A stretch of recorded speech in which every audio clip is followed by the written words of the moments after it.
Portugal is a very poor country in general, but especially for this youth generation. So I was the voice of them, and that's why we've grown a lot. In 2 years, we became the party that have more voters in the ages of 18 until 35, and that's because as a party, we gave the opportunity for young people without careers and without a big name on the streets participate and have a voice in all the topics, not just in the topics that have youth in the name. How important was social media in this campaign?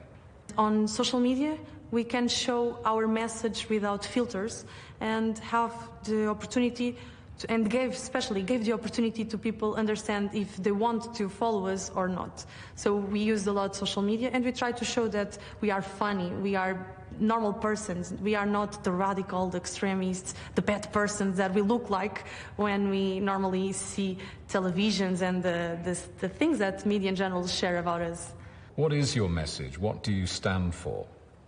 Showing that it's possible to be young and believe in a conservative society and believe in a society where the country is something that you should stand for, where the family is your main reason for living, where it's possible to be Christian without fear and without being from the last century. So for me, this is the big message. As a party, our main message is that it's possible to be politician and being in service of the country and of the people, not trying to serve myself. Your critics will say that you're extremists and far right. You are, aren't you?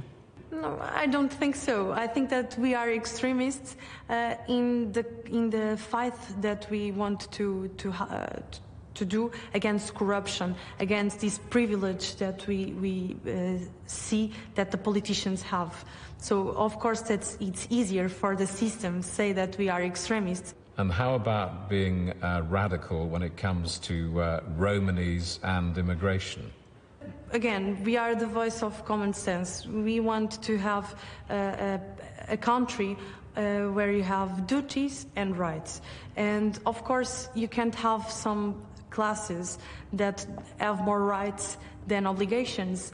It's not fair for the common citizen to have things that you wish them to do and to participate, but others you close your eyes. So what are you going to do with Romanies and immigrants?